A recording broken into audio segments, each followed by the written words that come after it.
Hello friends, I'm Samriddhi Banerjee. Welcome to my channel The Mad Reader. In this channel, I narrate the audiobooks of different popular books and stories. In this video, I'm going to narrate The Trust Property written by Rabindranath Tagore. This story is originally written in Bengali by him and is known as Jokkhirdhon in Bengali. This story features an old miser in the name of Jaganath Kundu who liked to live the simple life of a sage. Not only that, he also wanted his son and daughter in law to lead a traditional and old fashioned life. Frequent conflicts between the father and son led the son, Brindaban Kundu, to abandon his father's house. Long after that, one day Jagannath Kundu's eyes fell on a boy, apparently a stranger, who had much freedom with him. This boy's name was Nitai Pal, and he agreed to go with the old man to his house. After some days, one night Jagannath Kundu took Nitai to his treasured property and made Nitai his yaksha. After that, something happened which made Jagannath Kundu regret this deed till the last day of his life. To know what had happened, please hear the whole audiobook till the end. If you like this video, do click on the like button and do not forget to click on the subscribe button and press the bell icon. Also, share my videos to your friends and relatives. Finally, do write out your valuable opinions in the comments section as it helps me to get motivated and improve my videos. So, let's start. The Trust Property, Part 1. Brindaban Kundu came to his father in a rage and said, "I am off this moment." "Ungrateful wretch," sneered the father, Jaganath Kundu. "When you have paid me back all that I have spent on your food and clothing, it will be time enough to give yourselves these airs."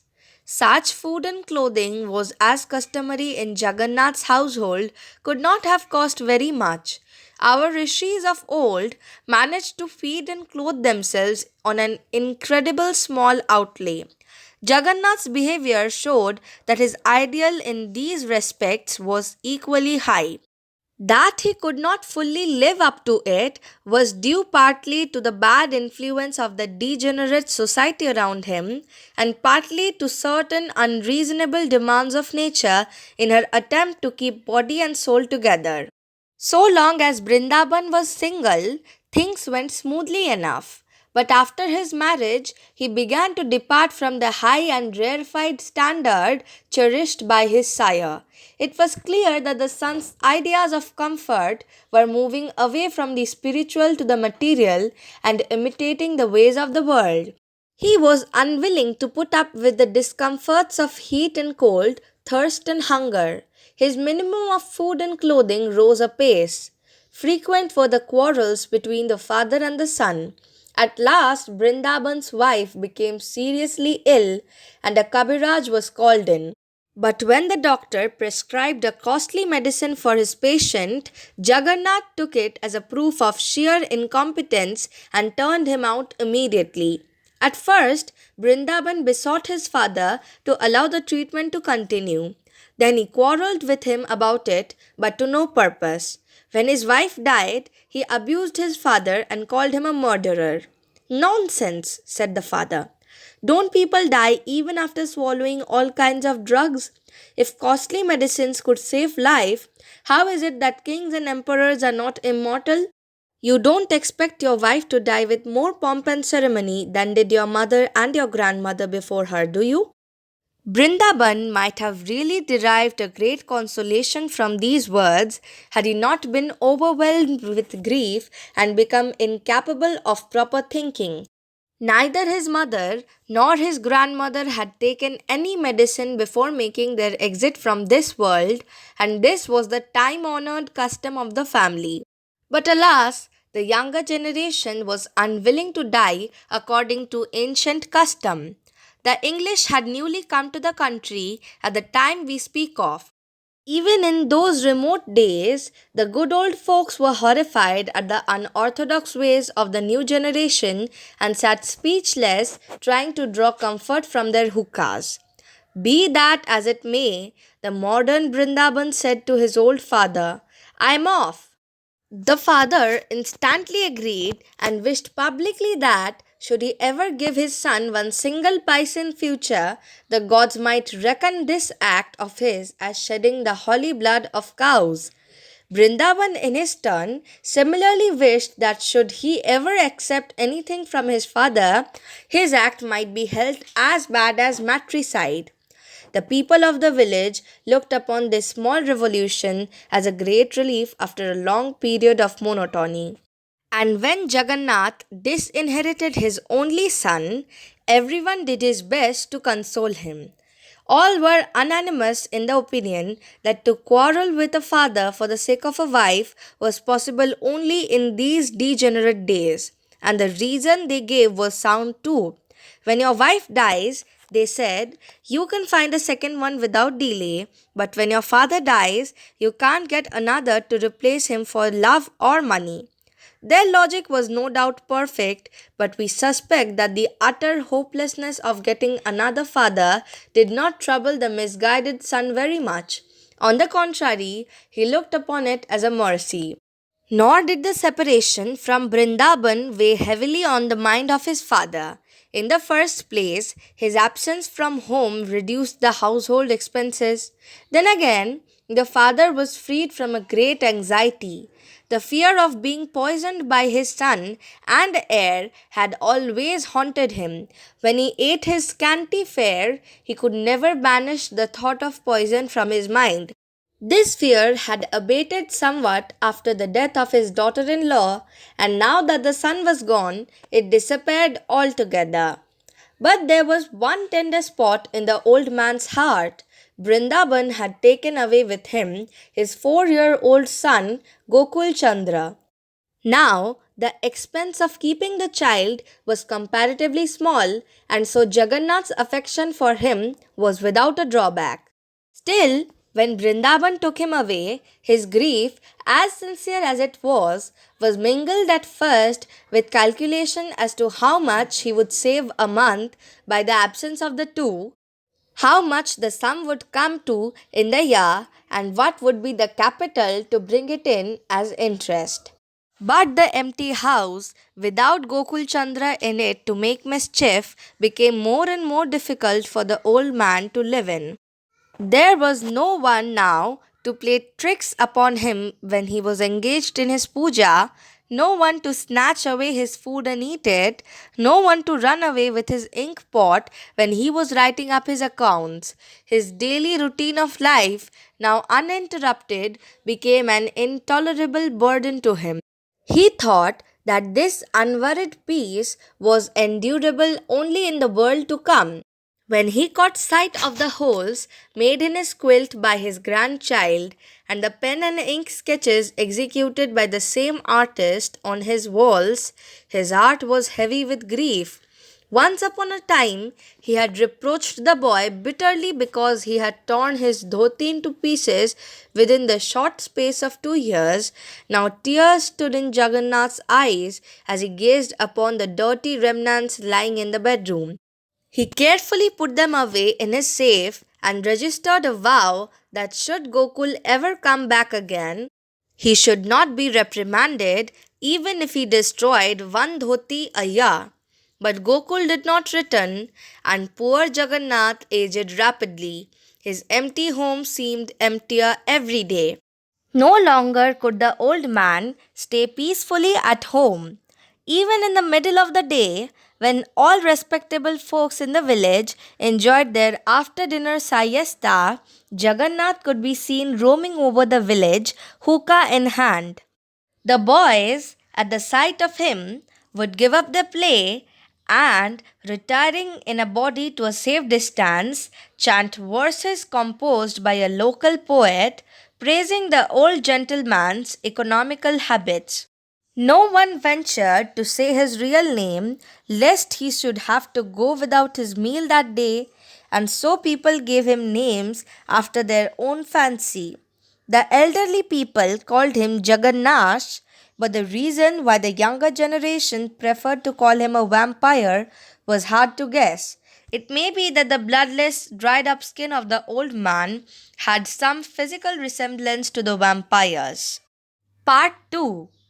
One afternoon, when Jagannath was rambling as usual through the village lanes shaded by mango tops, he saw a boy, apparently a stranger, assuming the captaincy of the village boys and explaining to them the scheme of some new prank.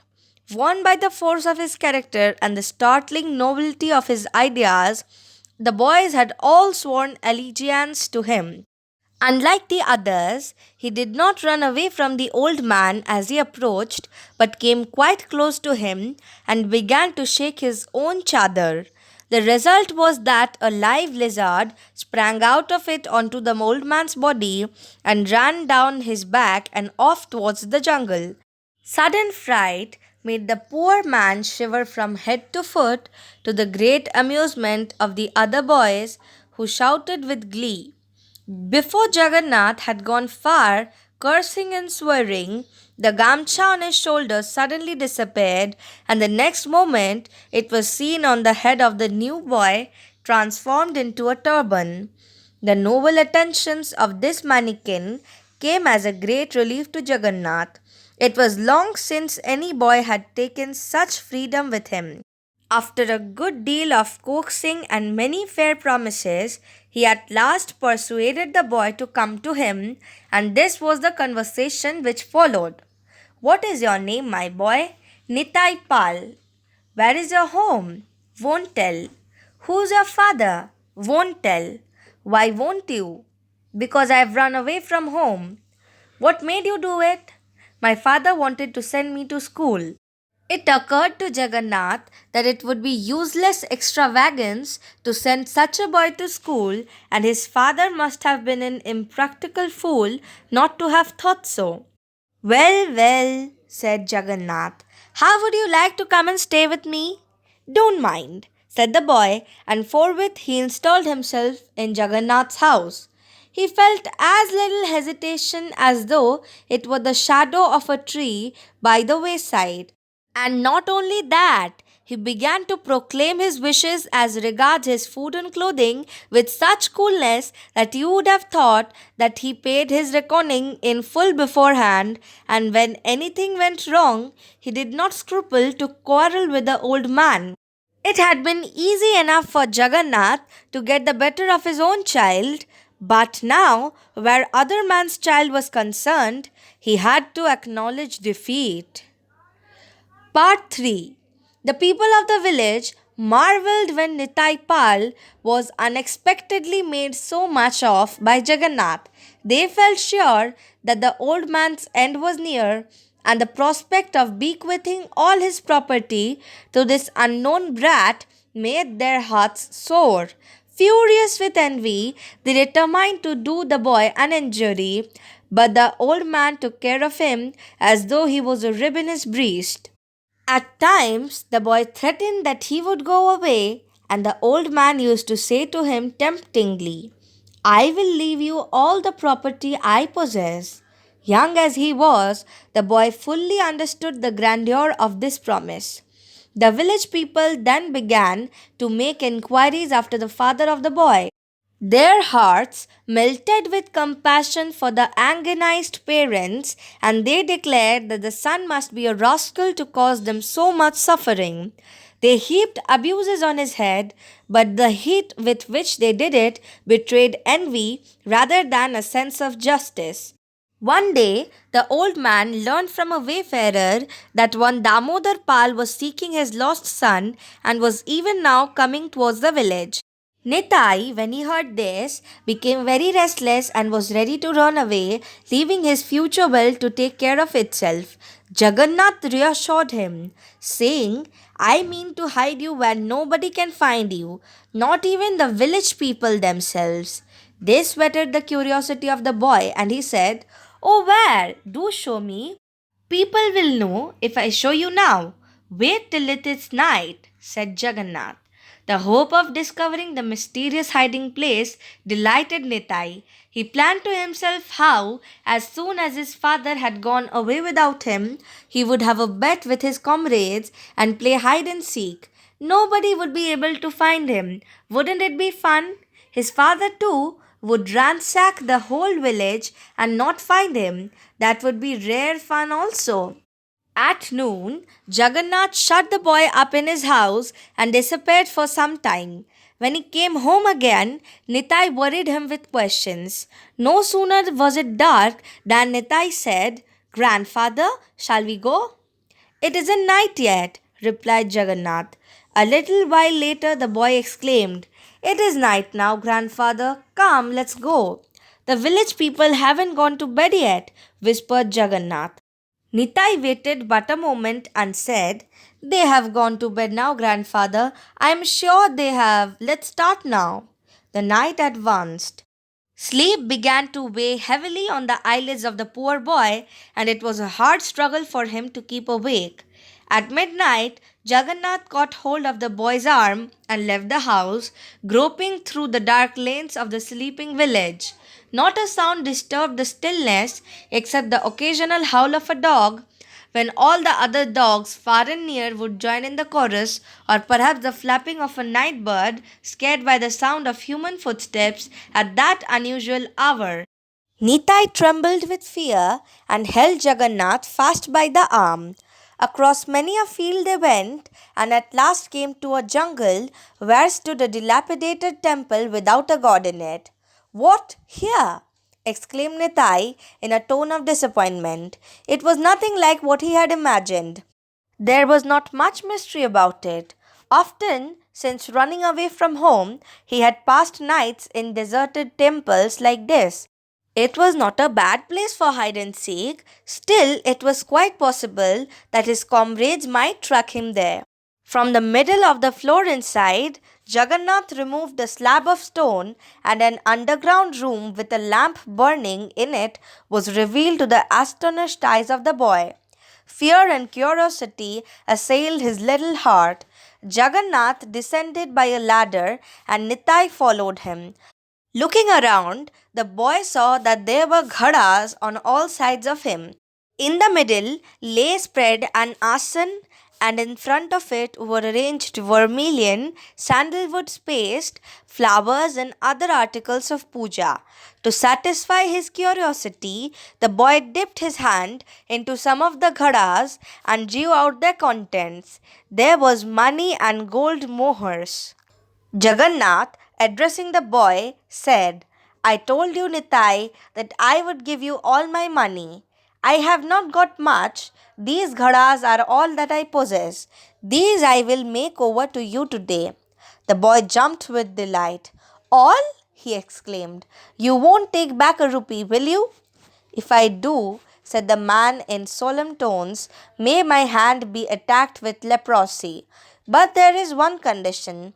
If ever my grandson Gokul Chandra, or his son, or his grandson, or his great grandson, or any of his progeny should happen to pass this way, then you must make over to him or to them every rupee and every moher here." The boy thought that the old man was raving. "Very well," he replied. "Then sit on this asan." "What for?" "Because puja will be done to you." "But why?" said the boy, taken aback. "This is the rule." The boy squatted on the asan as he was told. Jagannath smeared his forehead with sandalwood paste, put a mark of vermilion between his eyebrows, flung a garland of flowers around his neck, and began to recite mantras. To sit there like a god and hear mantras recited made poor Nitai feel very uneasy. "Grandfather," he whispered. But Jagannath did not reply and went on muttering his incantations. Finally, with great difficulty, he dragged each ghada before the boy and made him repeat the following vow after him. "I do solemnly promise that I will make over all these treasure to Gokul Chandra Kundu, the son of Vrindavan Kundu, the grandson of Jaganath Kundu, or to the son, or to the grandson, or to the great grandson of the said Gokul Chandra Kundu, or to any other progeny of his who may be the rightful heir." The boy repeated this over and over again until he felt stupefied and his tongue began to grow stiff in his mouth. When the ceremony was over, The air of the cave was laden with the smoke of the earthen lamp and the breath poison of the two. The boy felt that the roof of his mouth had become as dry as dust, and his hands and feet were burning. He was nearly suffocated. The lamp became dimmer and dimmer and then went out altogether. In the total darkness that followed, Nitai could hear the old man climbing up the ladder. Grandfather, where are you going to? He asked, greatly distressed. I am going now, replied Jagannath. You remain here. No one will be able to find you. Remember the name Gokul Chandra, the son of Brindaban and the grandson of Jagannath. He then withdrew the ladder. In a stifled, agonized voice, the boy implored, I want to go back to my father. Jagannath replaced the slab. He then knelt down and placed his ear on the stone. Nitai's voice was heard once more, Father, and then came the sound of some heavy object falling with a bump, and then everything was still. Having thus placed his wealth in the hands of a yaksha, Jagannath began to cover up the stone with earth. Then he piled broken bricks and loose mortar over it. On top of it, he planted turfs of grass and jungle weed. The night was almost spent, but he could not tear himself away from the spot. Now and again he placed his ear to the ground and tried to listen. It seemed to him that from far, far below, from the abysmal depth of the earth's interior, came a wailing. It seemed to him that the night sky was flooded with that one sound, that the sleeping humanity of all the world was awake and was sitting on its beds trying to listen. The old man in his frenzy kept on heaping earth higher and higher. He wanted somehow to stifle that sound, but still he fancied he could hear Father. He struck the spot with all his might and said, Be quiet, people might hear you. But he still imagined he heard Father. The sun lighted up the eastern horizon. Jagannath then left the temple and came into open fields. There too, somebody called out, Father. Startled at the sound, he turned back and saw his son at his heels. Father, said Brindaban, I hear my boy is hiding himself in your house. I must have him back.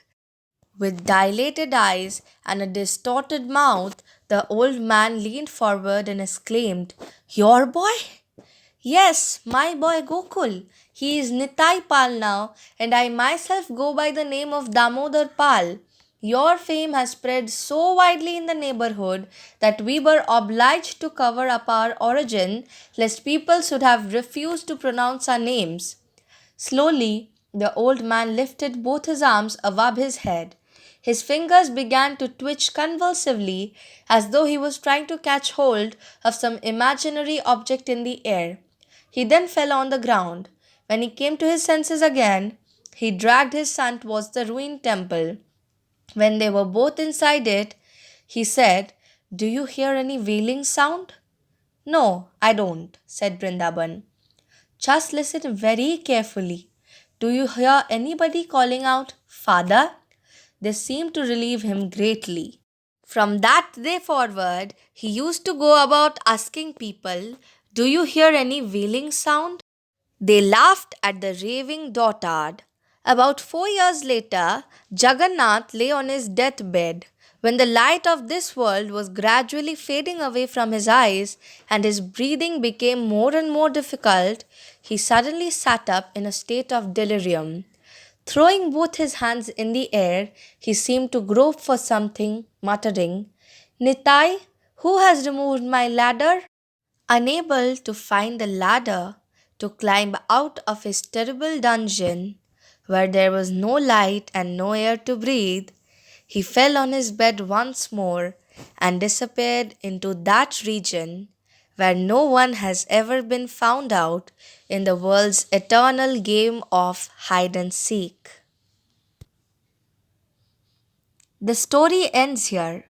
Dear friends, as a note, I have provided the meanings of different words used in this story in the description for your reference. Thank you.